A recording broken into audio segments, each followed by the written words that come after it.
5th test की हम botany discuss करने वाले हैं। चलिए, ये इसका पहला सवाल है, पहला क्वेश्चन है, the leaf stage of the gametophyte in the life cycle of a mouse develop as a letter word. देखिए,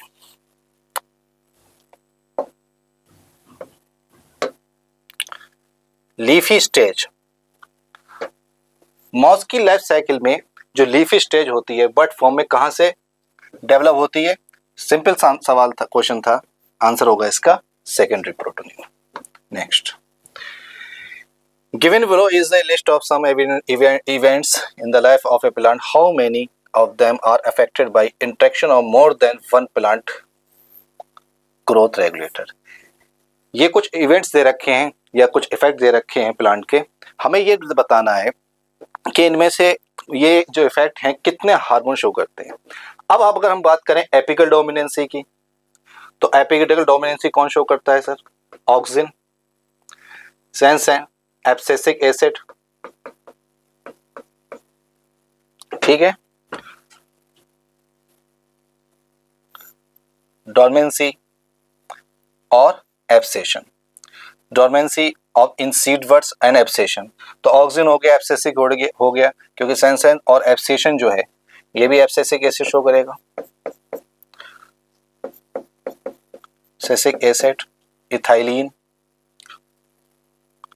एपिकल डोमिनेंसी। तो इसका आंसर है, ये 4 कैरेक्टर हैं और 4 हार्मोन, तो आंसर हो जाएगा 4th। Which one of the following event occur both during cyclic and non-cyclic modes of photophosphorylation? ये 2 मोड दे रखे हैं, साइक्लिक भी और नॉन साइक्लिक भी। देखिए, साइक्लिक फोटोफॉस्फोराइलेशन की अगर हम बात करें तो जो पिगमेंट सिस्टम फर्स्ट है सिर्फ वही इन्वॉल्व होता है, यहां से इलेक्ट्रॉन रिलीज होता है, इसको कोई इलेक्ट्रॉन एक्सेप्ट करता है, इसमें NADP रिडक्टेज एंजाइम होता नहीं, तो NADPH2 फॉर्मेशन नहीं होगा। फिर ये इलेक्ट्रॉन साइटोक्रोम कॉम्प्लेक्स से होता हुआ साइक्लिक फॉर्म में दोबारा से पिगमेंट सिस्टम फर्स्ट तक पहुंच जाता है। इस साइकिल के दौरान यहाँ साइटोक्रोम जो कॉम्प्लेक्स होता है वहां पर फॉर्मेशन होता है 1 ATP का, एक ADP से। तो साइक्लिक फॉर्म में पिगमेंट सिस्टम फर्स्ट केवल इन्वॉल्व होता है और ATP बनती है, ना तो यहाँ पर pigment system photo system second involve होता है, ना NADH2 का फॉर्मेशन, NADPH2 का फॉर्मेशन होता है, और ना ही फोटोलिसिस ऑफ वाटर होती है। और जो ऑक्सीजन का प्रोडक्शन है, रिलीज ऑफ ऑक्सीजन जो है वो कब होती है? फोटोलिसिस ऑफ वाटर में।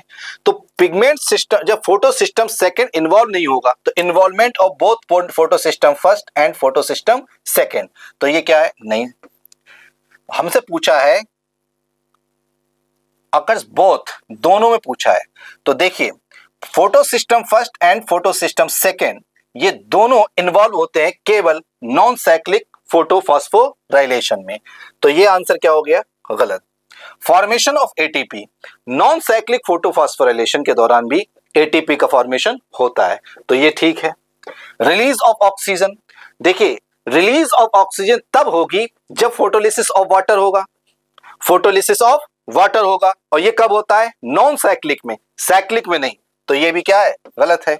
फॉर्मेशन ऑफ NADPH ये भी कब होता है? नॉन साइक्लिक में, यहां से जब इलेक्ट्रॉन एक्सेप्टर को एक्सेप्ट करता है NAD आयन नॉन साइक्लिक में, और फॉर्मेशन करता है NADPH2 का।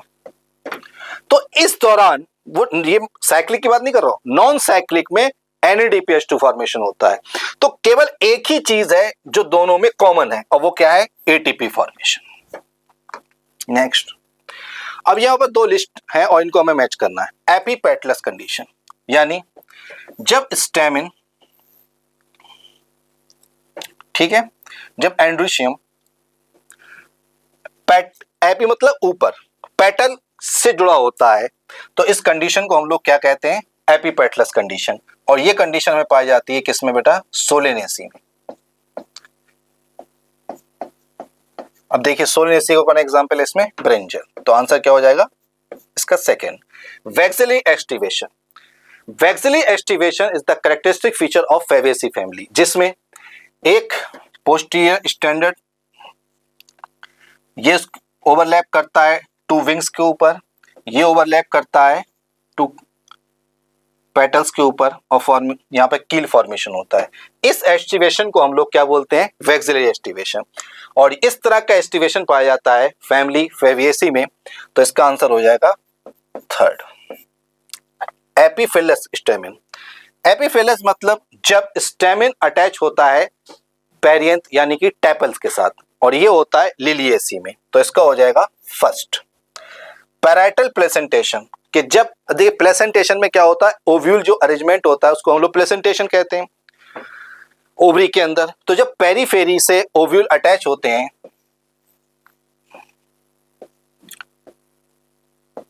तो इसको हम पैराइटल प्लेसेंटेशन कहते हैं। इस तरह का आर्जीवन और मैरीगोल्ड। तो इसका आंसर हो जाएगा फोर्थ। तो फर्स्ट का हो जाएगा सेकंड, ए का सेकंड, बी का थर्ड, सी का फर्स्ट। इसका आंसर हो जाएगा third. Next, the cell organelle that divide the intracellular space into two distinct compartments. Cell के अंदर, ये सेल है, न्यूक्लियस की आउटर मेम्ब्रेन, तो ये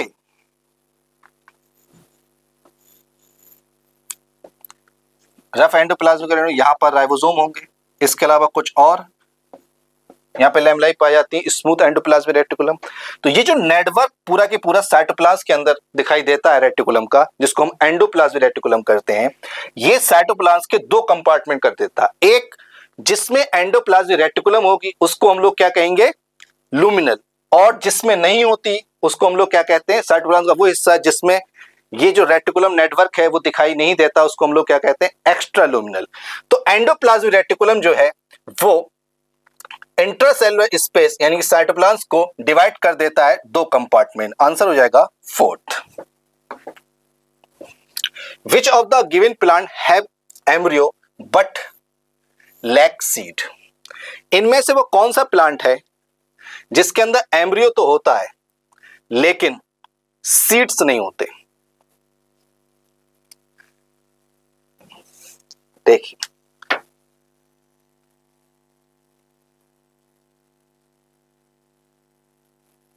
स्फैग्नम, पीट मॉस, फिनेरिया मॉस। तो देखिए यहां पर दो आंसर भी, एम्ब्रियो बट लैक सीड, तो सीड्स नहीं होते, एम्ब्रियो होता है। आंसर हो जाएगा इसका Salvinia, third answer. Endarch and exarch are the terms often used for describing the position of secondary xylem in the plant body। जब सेकेंडरी जाइलम बनता है तो सेकेंडरी जाइलम में जब प्रोटोजाइलम, जाइलम है, अगर पेरीफेरी की पेरीसाइकिल की तरफ प्रोटोजाइलम यानी कि बाहर की तरफ प्रोटोजाइलम है और पिथ की तरफ अगर मेटाजाइलम है, इस कंडीशन को हम लोग बोलते हैं एक्सार्च। और ये कंडीशन पाई जाती है रूट के अंदर। तो सेकेंडरी जाइलम के डिस्क्राइब करता है एक्सार्च और एंडार्च कंडीशन को। अगर, और एंडार्च क्या होती है, उल्टा कर दीजिए, अगर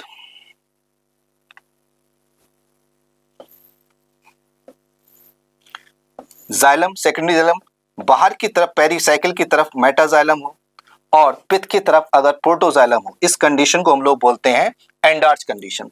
और ये कंडीशन हमें देखने को मिलती है स्टेम के अंदर। तो endarch and exarch are the term often used for the, तो ये स्टेटमेंट क्या है? ठीक है। Exarch condition is the most common feature of the root system. ठीक, एक्सार्च कंडीशन जो है वो किसमें देखने मिलेगी? रूट में। दोनों स्टेटमेंट क्या है बेटा? ठीक, फोर्थ आंसर हो जाएगा। ठीक, आ गया ये। एस्कोस्पोर्स आर द प्रोड्यूस, अब यहां पूछ रहा है ए मतलब एंडोजीनियसली कि एक्सोनियसली।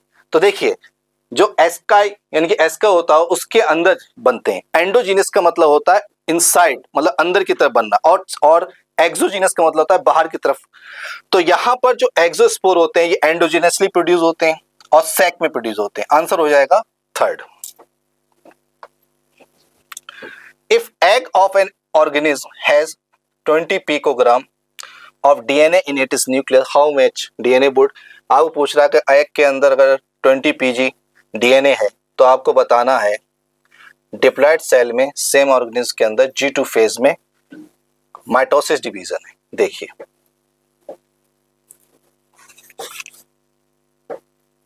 जब एक सेल डिवाइड करती है, अगर मान लो इसमें डिप्लॉयड कंडीशन है, G2 फेज में मान लो अमाउंट डबल हो गया और ये अमाउंट हो गया है 2C, ठीक। पूछ रहा है एक सेल में, एक सेल जब बनती है तो पहले होता है मियोसिस फर्स्ट, जिसमें हैप्लॉइड सेल बनती है, अमाउंट आधा रह जाता है। फिर होती है मियोसिस सेकेंड, जिसमें गैमेट यानी कि एग फॉर्मेशन होगा, क्रोमोसोम नंबर चेंज नहीं होगा, अमाउंट डीएनए का क्या हो जाएगा, हाफ, C/2। अब ये कह रहा है कि अगर यहाँ एग के अंदर 20 C/2 कितना है बेटा, 20 पिकोग्राम। तो G2 फेज में, अब G2 फेज में जब सेल होती है तो वहां पे अमाउंट कितना होता है 2C, और क्रोमोसोम का नंबर कितना होता है 2N, तो 2, तो यहां से C की वैल्यू क्या आ जाएगी बेटा, 2 × 20 = 40, तो ये हो जाएगा 2 × 40 = ATPG। तो G2 के अंदर जब सेल होती है वो डिप्लॉयड स्टेज में होती है और S फेज से होकर आती है, तो वहां अमाउंट जो होता है डीएनए का डबल हो चुका होता है। तो आंसर हो जाएगा इसका 80 पिकोग्राम, फर्स्ट आंसर। एक taxonomic hierarchy, the category below the level of order. अब टैक्सोनॉमिक हायरार्की में सबसे लोएस्ट स्पीसीज कौन सी, कैटेगरी कौन, स्पीसीज, फिर जीनस, फैमिली,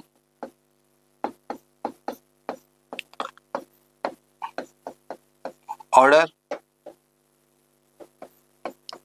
क्लास, फाइलम, या फिर डिवीजन। प्लांट में डिवीजन टर्म इस्तेमाल करते हैं और फाइलम टर्म इस्तेमाल करते हैं, फाइलम इस्तेमाल करते हैं एनिमल के अंदर, और ये फॉर्मेशन करते हैं आपस में मिलकर किंगडम का। This is taxonomical hierarchy. अब यहां पूछ रहा है कि बिलो द ऑर्डर, तो बिलो द ऑर्डर कौन है, फैमिली, तो आंसर क्या हो जाएगा, family. Which of the following spores in the Puccinia are sexual? अब पक्सीनिया किसका एग्जाम्पल है, बेसिडोमाइसिटीज का, तो इसमें जो स्पोर बनेंगे वो क्या बनेंगे, बेसिडियोस्पोर, तो आंसर हो जाएगा इसका, क्योंकि सेक्सुअल स्पोर पूछा है। Next, identify the correct statement with respect to mango. It is develop from monocarpellary, ठीक, मोनोकार्पेलरी ओवरी से पैदा होती है, लेकिन ओवरी कैसी होती है, सुपीरियर, और यहां क्या लिखा है, इंफीरियर, ओवरी होती है इसकी सुपीरियर, और यह करेक्ट पूछा है, तो ये तो गलत हो गया। इट हैज स्टोनी एपिकार, नहीं सर, एपिकार स्टोनी नहीं होता है, इसका एंडोकार्प स्टोनी होता है, एनसीईआरटी लाइन से। इट इज ए पार्थिन, नहीं, फर्टिलाइजेशन के बाद बनता है। पार्थेनोकार्पिक फ्रूट उनको कहते हैं जिसमें फर्टिलाइजेशन नहीं होता।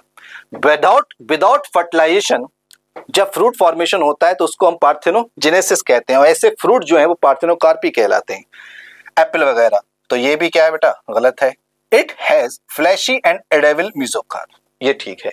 जो मैंगो की मीजोकार्प होती है वही खाई जाती है, वो एडेबल होती है, तो आंसर क्या हो जाएगा इसका, fourth. The first stable product of carbon dioxide fixation in sorghum। देखिए sorghum जो है वो C4 प्लांट है, और C4 प्लांट के अंदर C4 साइकिल होगी, और C4 साइकिल का जो फर्स्ट स्टेबल प्रोडक्ट होता है वो होता है oxalic acidic acid. C4 cycle का जो फर्स्ट फास्फोइनोल पायरुवेट पेप्केज एंजाइम की प्रेजेंस में कार्बोक्सिलेशन करता है, ये 3 कार्बन कंपाउंड है, तो पहला स्टेबल प्रोडक्ट बनता है ऑक्जेलिक एसिडिक एसिड, तो यहां पर हो जाएगा second answer. Pericycle of root is never sclerenchyma because it is the place of origin of lateral roots. It give rise to vascular cambium and phellogen.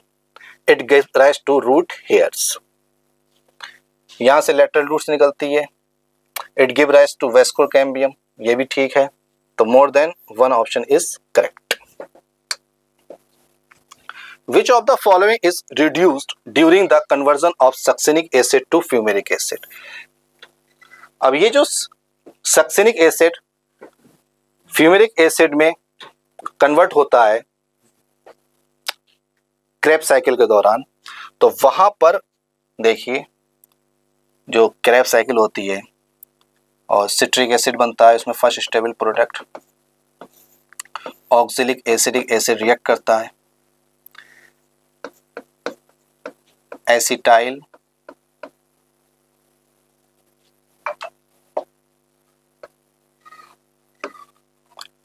Coenzyme A के साथ citric acid बनता है, citric acid D carboxylation से convert होता है alpha ketoglutaric acid में,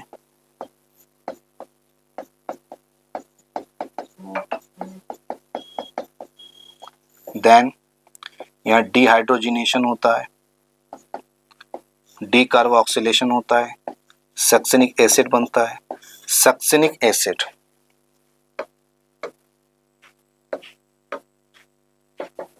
is converted into the fumaric acid. जब succinic acid fumaric acid में, फिर उसके बाद मैलिक एसिड और malic acid oxalic acidic acid में। ये जो साइकिल है क्रेब साइकिल, इस दौरान अब ये पूछ रहा है किसके दौरान, succinic acid to fumaric acid. इस स्टेप में हमने देखा है कि 1 FADH रिड्यूस होता है इलेक्ट्रॉन से और फॉर्मेशन करता है FADH2 1 FADH2 का।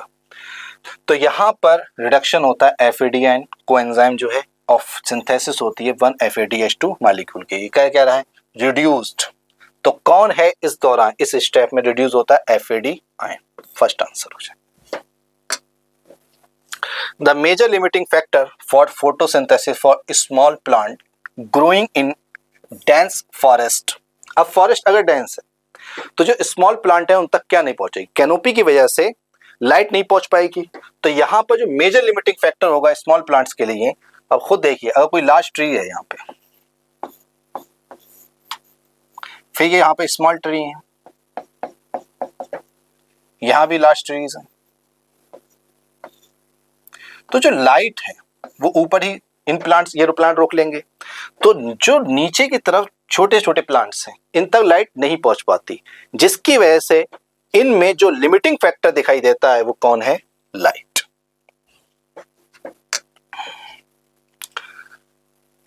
Refer the given diagram and select the incorrect option. हमें इसमें से इनकरेक्ट बताना है। देखिए आपको पता है ये जो आपके सामने डायग्राम है ये टोबैको मोज़ेक वायरस का है। अब देखिए, these were found to be smaller than bacteria because they passed through bacteria proof filters। Clear, सही है कि ये जो होते हैं वायरस, ये बैक्टीरिया से छोटे स्मॉलर होते हैं और बैक्टीरिया जो फिल्टर प्रूफ होता है उससे पास आउट हो जाते हैं। D Ivanovsky demonstrate that extract of the infected plants of the tobacco could cause infection in healthy plants। ये जो बात थी ये पता की थी वीजरनिक ने, उसी के बाद इन्होंने स्टेटमेंट दिया था कॉन्टेजियम वायु फ्लूडियम। तो ये जो स्टेटमेंट है इवानोव्स्की का नहीं है, ये किसका है, वीजरनिक का। तो इन्होंने इनकरेक्ट ही पूछा है, आंसर हो जाएगा इसका सेकेंड। ऑब्लिगेट पैरासाइट होते हैं और सेल के बाहर क्रिस्टल फॉर्म में होते हैं, ये दोनों स्टेटमेंट भी ठीक है।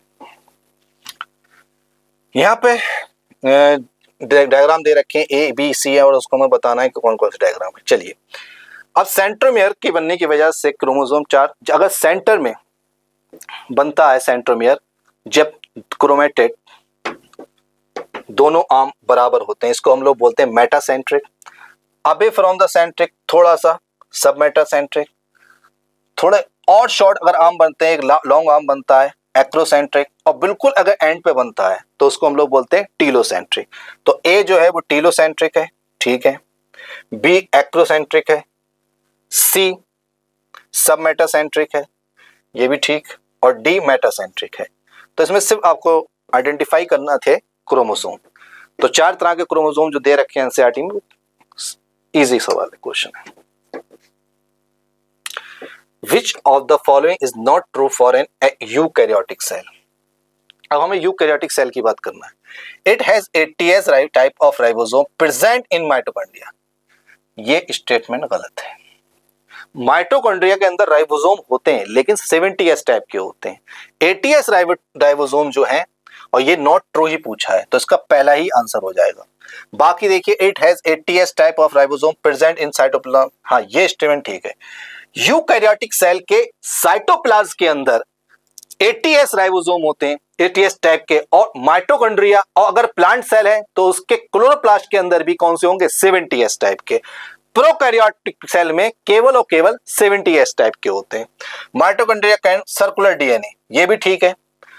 Membrane bound organelle are present, तो यूकैरियोटिक सेल के अंदर ही मेम्ब्रेन बॉन्ड सेल ऑर्गेनेल होते हैं, इट इज कैरेक्टरिस्टिक फीचर। तो पहला ही आंसर हो जाएगा जो कि इनकरेक्ट है, नॉट ट्रू। सिंसिशियम फॉर्मेशन अकर्स, इसका मतलब होता है जब मल्टी न्यूक्लियोटाइड कंडीशन होती है। और मल्टी न्यूक्लियोटाइड कंडीशन कैसी होगी, अगर कोई सेल है, ये इसका न्यूक्लियस है, इसमें कैरियोकाइनेसिस हो गई। कैरियोकाइनेसिस का मतलब होता है डिवीजन ऑफ न्यूक्लियस। अब इस सेल के अंदर न्यूक्लियस की डिवीजन हो गई, लेकिन या एक से ज्यादा कैरियोकाइनेसिस हो जाए और उसके बाद साइटोकाइनेसिस ना हो, डिवीजन ऑफ साइटोप्लाज्म ना हो, तो एक सेल के अंदर हमें एक से ज्यादा न्यूक्लियस दिखाई देंगे। इस कंडीशन में मल्टी न्यूक्लियोटाइड सिंसिशियम फॉर्मेशन होगा। तो karyokinesis is not followed by cytokinesis. Answer क्या हो जाएगा, फर्स्ट। हमें ट्रू और फॉल्स बताना है। जू स्पोर्स आर नॉन फ्लैजिलेटेड, ये फॉल्स है। जू स्पोर जैसे अगर हम बात करें ग्रीन एल्गा के अंदर, तो पियर शेप्ड होते हैं और अपेक्स पोजीशन पे यहां पर हमें फ्लैजिला दिखाई देता है। ठीक, वहां पे लिखा है ग्रीन एल्गी के अंदर 2 से 8 अपेकल फ्लैजिला होते हैं और ये इक्वल होते हैं, जबकि ब्राउन एल्गी के अंदर लेटरल फ्लैजिला होते हैं। जू स्पोर में लेटरल फ्लैजिला होते हैं, लेटरल साइड में, ये भी पेयर शेप्ड होता है, ये ब्राउन एल्गी के अंदर होता है। तो जू स्पोर जो होते हैं वो मोटाइल स्पोर होते हैं, तो ये स्टेटमेंट क्या है, फॉल्स है। Some of the algae have association with animals, ठीक, वियर भालू के साथ जो है वो दिखाने को मिलता है। ठीक है, स्टेटमेंट एनसीईआरटी लाइन से में they are responsible of 50% of total photosynthesis, ये भी ठीक है। वहां पे लिखा हुआ है ये एल्गी जो होती है वो 50% कार्बन डाइऑक्साइड का फिक्सेशन करती है, तो ये भी और कार्बन डाइऑक्साइड के फिक्सेशन को ही हम लोग फोटोसिंथेसिस थ्रू करते हैं। अगार जो कि रेड एल्गा से निकाला जाता है एज इंपोर्टेंट कॉमर्शियल प्रोडक्ट, ठीक है, is obtain from some brown algae, यही गलत हो गया, यहाँ होना चाहिए था क्या, रेड एल्गा। और कौन कौन सी रेड एल्गा से, और बहुत इंपोर्टेंट सवाल है, ये क्वेश्चन है, तो ये स्टेटमेंट क्या हो गया, गलत। तो पहला फॉल्स है, दूसरा तीसरा ट्रू है, और फोर्थ जो है वो फॉल्स है। False, true, true, false, second answer हो जाए। लिस्ट फर्स्ट को लिस्ट सेकंड के साथ। प्रिमिटिव रिलेटिव्स ऑफ एनिमल्स, सबसे जो प्रिमिटिव एनिमल्स हैं उनको हम लोग कहते हैं प्रोटोजोन्स। प्रोटो प्रिमिटिव का मतलब ये होता है, जो मतलब एनिमल, प्रोटो मतलब प्रिमिटिव, तो वो प्रिमिटिव रिलेटिव एनिमल जिनसे एनिमल डेवलप हुए हैं वो है प्रोटोजोन्स। तो आंसर हो जाएगा इसका third. Cell wall with cellulose, अब सेलुलोजिक सेल वॉल जो है वो प्लांट और एल्गा के अंदर होता है, तो यहाँ पे प्लांटी दे रखा है, फोर्थ आंसर हो जाएगा प्लांटी यानी कि kingdom. Organ system level of body organisation, organ system level body organisation जो है it is characteristic feature of animals, और सेकंड आंसर हो जाएगा एनिमेलिया किंगडम में। एडिबल मोरल्स, ठीक है, मोरल्स एंड ट्रफल्स, तो इसका हो जाएगा फर्स्ट, तो ए का हो जाएगा थर्ड, बी का फोर्थ, सी का सेकंड, पहला ही आंसर उसका करेक्ट। पहला फर्स्ट स्टेटमेंट देखते हैं, a flower is a modified shoot, correct, where in shoot apical meristem changes to floral meristem, बिल्कुल करेक्ट। तो स्टेटमेंट फर्स्ट क्या है, ठीक है। देखिए जो शूट का एपिकल मेरिस्टम होता है वही फ्लोरल मेरिस्टम में चेंज होता है।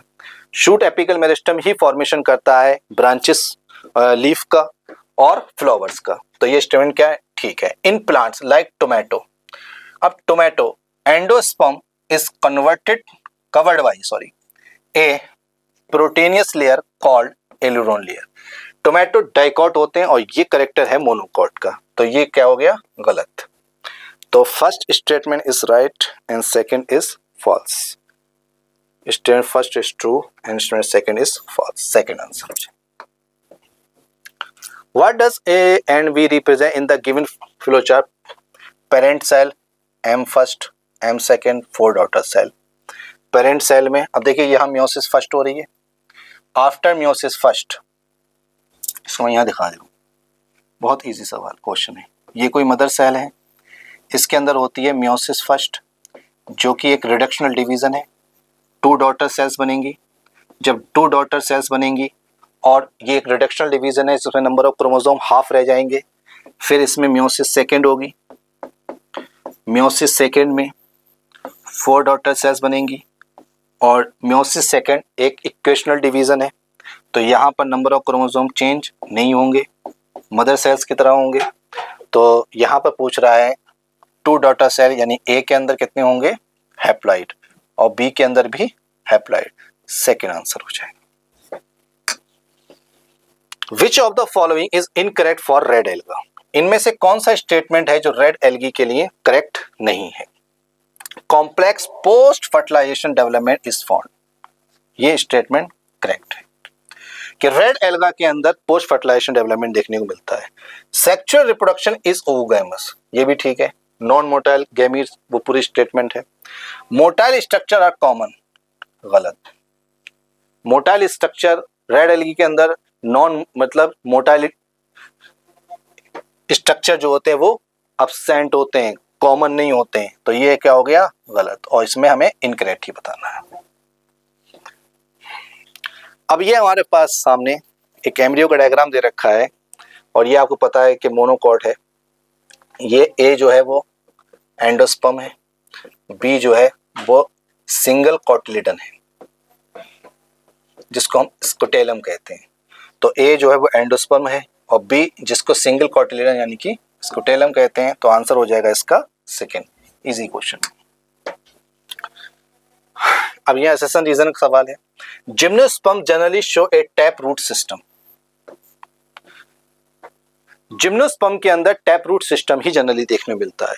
Roots in Cycas have fungal association, नहीं सर, साइकस के अंदर जो है वो एल्गल यानी कि साइनोबैक्टीरिया उसकी कोरोनल रूट्स पे पाई जाती हैं। फंगल एसोसिएशन जो होता है ये होता है पाइनस की रूट्स पे। तो ये स्टेटमेंट रीजन क्या है इसका, गलत है। तो A is true but R is false, first answer हो जाए। In some succulent plant like Opuntia the RQ is 0। Respiratory question जो होता है दिस इज कितनी कार्बन डाइऑक्साइड इवॉल्व हुई, कितनी ऑक्सीजन कंज्यूम यूटिलाइज हुई। अब इसकी वैल्यू 0 कब आएगी, जब कार्बन डाइऑक्साइड की वैल्यू क्या हो, 0। ठीक, अब कार्बन डाइऑक्साइड रिलीज नहीं, अगर कार्बन डाइऑक्साइड रिलीज होती तो यहाँ पर आरक्यू की वैल्यू 0 होती ही नहीं। ऑक्सीजन इज एब्जॉर्ब, ऑक्सीजन तो एब्जॉर्ब होगी but carbon dioxide is not release, तो statement second is correct. Abscission of older mature leaf take place when, oxygen जो है ओल्डर लीफ के अंदर एब्सेशन को इंक्रीज करता है और यंगर में प्रिवेंट करता है, तो इसका हो जाएगा first answer. What amount of energy is release from glucose during lactic acid fermentation. अब लैक्टिक एसिड फर्मेंटेशन जो है वो एक एनारोबिक प्रोसेस है जिसमें केवल 2 एटीपी बनती हैं, ठीक, और ये अमाउंट सिंपल सी लाइन है, कितना होता है, less than 7%। The correct sequence of Calvin cycle, Calvin cycle की अगर हम बात करें तो केल्विन साइकिल में जो RUBP होता है 1,5 ये कार्बोक्सिलेशन करता है, तो पहला जो स्टेप है इसका वो कार्बोक्सिलेशन है, फर्स्ट स्टेटमेंट। उसके बाद पहला स्टेबल प्रोडक्ट बनता है, इसको हम फास्फोग्लिसरिक एसिड कहते हैं। फिर इसका रिडक्शन होता है एल्डिहाइड में, PGL, this is reduction process. तो जो सेकंड स्टेटमेंट है, सेकंड प्रोसेस है वो है reduction, then it is also generate RUBP 1,5, this regeneration. First carboxylation, then reduction, then regeneration. Third answer हो जाएगा. A plant cell has 12 chromosomes at the end of mitosis. How many chromosomes would it have in G2 phase of its next cycle? देखिए G2 phase के अंदर जो cell होगी वो diploid होगी. A plant cell has 12 chromosomes at the end of mitosis. Mitosis के बाद अब डिवीजन माइटोसिस है, तो माइटोसिस एक इक्वेशनल डिवीजन है. और अगर ये इक्वेशनल डिवीजन है तो यहाँ नंबर ऑफ क्रोमोसोम चेंज नहीं होंगे. तो जो डॉटर सेल्स होगी उसमें भी नंबर ऑफ क्रोमोसोम कितने होंगे? 2n. G2 फेज में भी 2n हैं कितने? 12 क्रोमोसोम. तो G2 में भी कितने होंगे? 12. थर्ड आंसर हो जाएगा. All chromosome coming to lie equator. Question आगे पढ़ना ही नहीं था. इक्वेटर पे लाई कर गए. Chromatid connectivity kinetochore to spindle fibre from one pole and is sister chromatid connectivity kinetochore to spindle fibre from the opposite pole. ये जो equatorial plate बनती है ये कहां पर बनती है? मेटाफेज में. इजी सब. The gaseous plant growth regulator use in plant 2. Gaseous plant growth regulator यानी ये बात कर रहे हैं किसकी? इथाइलिन की. और इथाइलिन क्या करती है? प्रमोट रूट ग्रोथ करती है. Root hair formation to increase the absorption surface. First answer. All of the following are true for viruses except they are non cellular. Virus में केवल प्रोटीन होती है जिसको कैप्सिड कहते हैं, और या न्यूक्लिक एसिड होता है, या तो आरएनए होता है या फिर डीएनए होता है. तो ये सेल नॉन सेलुलर होता है, ये ठीक है. एक्सेप्ट पूछा है. They are inert crystalline structure outside the living cell, ये भी सही है. स्टैनली ने सबसे पहले इस चीज को देखा था. प्रेजेंस ऑफ बोथ आरएनए और DNA in the same virus, ऐसा नहीं है. आइदर डीएनए या आरएनए. ऐसा नहीं हो सकता कि वायरस के अंदर, एक ही वायरस के अंदर डीएनए भी हो और आरएनए भी हो. तो ये स्टेटमेंट क्या है? गलत है. They need host cell machinery to replicate, क्योंकि ये नॉन सेलुलर, इसके अंदर ना तो राइबोसोम्स होते हैं ना इसके अंदर एंजाइम्स होते हैं. तो ये रेप्लिकेट अपने डीएनए या आरएनए, डीएनए को रेप्लिकेट कराने के लिए होस्ट की मशीनरी, ये बात सही है, यूज करता है. तो आंसर हो जाएगा third. Pyruvic acid, the key product of glycolysis, can have many metabolic fat under aerobic condition. It form. तो फिर pyruvic acid link reaction participate करता है, और लिंक रिएक्शन के बाद फॉर्मेशन किसका होता है? एसिटाइल कोएंजाइम ए और डी कार्बोक्सिलेशन के साथ कार्बन डाइऑक्साइड रिलीज होती है. थर्ड आंसर हो जाएगा. ग्रेना ऑफ क्लोरोप्लास्ट, इनमें कौन सी ग्रेना ऑफ क्लोरोप्लास्ट में होती है? Light reaction. सेकंड, क्लोरोप्लास्ट के स्ट्रोमा में होती है डार्क रिएक्शन. साइटोप्लाज्म में इनमें से कौन सा प्रोसेस? ग्लाइकोलिसिस. और माइटोकॉन्ड्रियल मैट्रिक्स के अंदर होती है क्रेब्स साइकिल. तो ए का हो गया सेकंड, बी का हो गया थर्ड, सी का हो गया फोर्थ, डी का हो गया फर्स्ट. Fourth answer.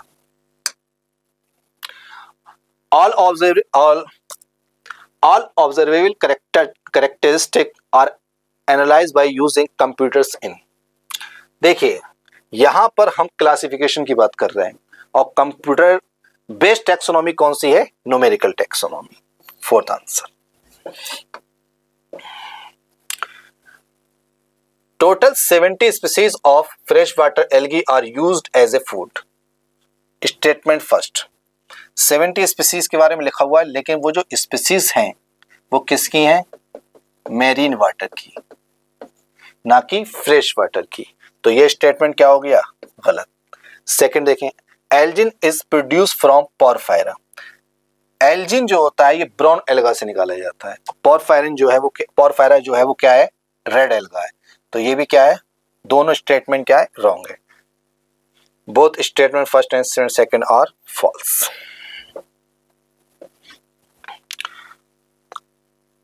अब इसमें हमें ये बताना है लिस्ट फर्स्ट और लिस्ट सेकंड में इनमें से कौन सा किस में कितने कार्बन्स पाए जाते हैं। एसिटाइल कोएंजाइम ए के अंदर होते हैं 2 कार्बन्स, लिंक रिएक्शन का प्रोडक्ट है। पायरुवेट यानी पायरुविक एसिड जो कि ग्लाइकोलिसिस का प्रोडक्ट है, इसमें होते हैं 3 कार्बन्स।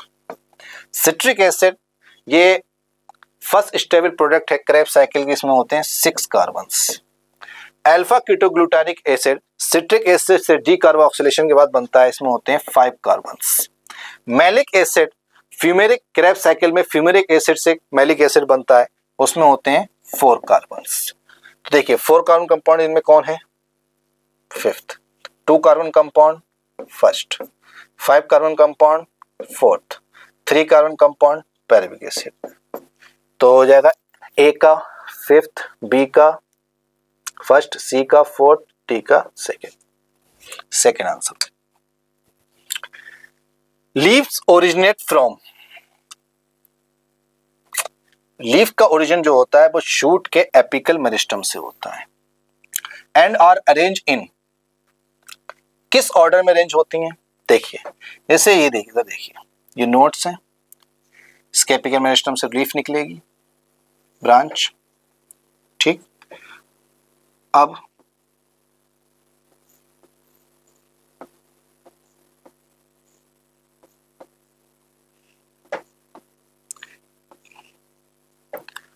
अगर बेस की तरफ ओल्ड लीफ हो, इट इज बेस, और ये इसका क्या होगा, ब्रांच का अपेक्स।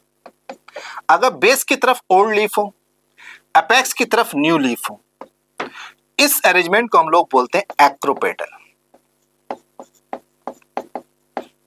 तो लीफ का जो अरेंजमेंट होता है वो कैसा होता है, एक्रोपेटल। तो दोनों बातें A and B, is answer is third. Select the incorrect statement, हमें इसमें से इनकरेक्ट बताना। In bryophytes main plant body is gametophyte. तो देखिए ब्रायोफाइट, एल्गा, इन दोनों के अंदर जो मेन प्लांट बॉडी होती है वो गैमेटोफिटिक होती है।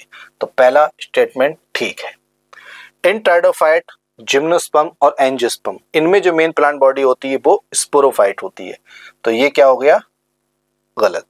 Algae are chlorophyll bearing, chlorophyll होता है, ए जो होता है वो सब एल्गा में कॉमन होता है, और वो सारे उसमें तो कई तरह के, सिंपल होती है, थैलस बॉडी होती है, क्लोरोफिल है तो फोटोसिंथेसिस करेगी, ऑटोट्रॉफिक होती है, और ज्यादातर इसके जो मेंबर्स होते हैं वो एक्वाटिक होते हैं। ये भी क्या है, ठीक है। जिम्नोस्पर्म में male and female gametophyte do not have an independent, जाहिर सी बात है कि यहाँ पर जिम्नोस्पर्म और एंजियोस्पर्म के अंदर जो गैमेटोफाइट है ये डिपेंड करता है न्यूट्रिशन के लिए किसके ऊपर, स्पोरोफाइट के ऊपर। तो ये इंडिपेंडेंट होते हैं, इंडिपेंडेंट फ्री लिविंग होते हैं। तो ये भी क्या है, ठीक। और इसमें हमें इनकरेक्ट बताना था, सेकेंड आंसर हो जाएगा। इधर lichen grow in polluted area, नहीं सर, लाइकेन जो होता है वो ऐसी जगह पे ग्रो ही नहीं कर सकता जहां पॉल्यूशन होगा।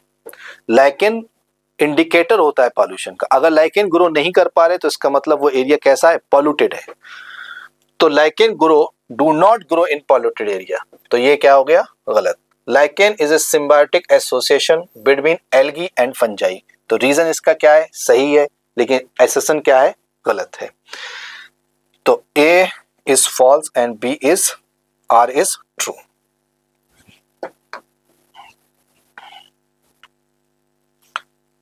देखते हैं सेल वॉल कंटेन सिलिका। देखिए डाई एटम्स के अंदर जो है उनकी सेल वॉल के अंदर सिलिका पाया जाता है। तो फर्स्ट आंसर हो गया, जिसकी वजह से इनको किसी भी एंजाइम किसी भी टेम्परेचर पे खत्म, मतलब डिस्ट्रॉय नहीं कर सकते, फिर वहां की मिट्टी मिल जाते हैं। Predating on other smaller organisms, predating on other smaller organism, तो इनमें से इन्फेक्टेड स्पोर लाइक स्टेज जो होती है वो स्पोरोजोआ में होती है। हैव ए कैविटी गल्ट जो होती है यूग्लिनाइड में होती है। तो इसका सेकंड, ए का फोर्थ, बी का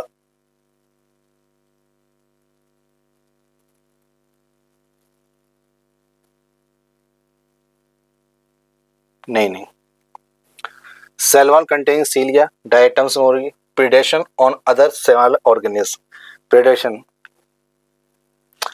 यूग्लिनॉइड जो होते हैं हेटेरोट्रॉफिक न्यूट्रिशन भी रखते हैं, और गल्ट जो होती है वो पैरामीशियम में होती है, तो इसका हो जाएगा थर्ड, ए का फोर्थ और इसका सेकंड, इसका तो फर्स्ट ही होगा, तो ए का हो जाएगा फोर्थ, बी का सीलेटेड प्रोडक्ट में गल्ट कैविटी होती है, सी डायटम्स, ठीक, डी का फोर्थ, सेकंड, ठीक, इसका आंसर हो जाएगा फोर्थ।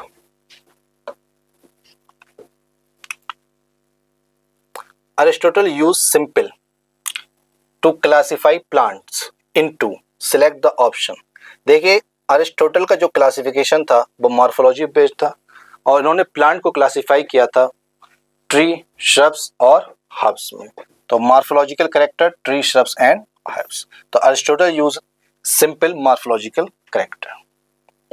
इजी क्वेश्चन था, ठीक है, थैंक यू।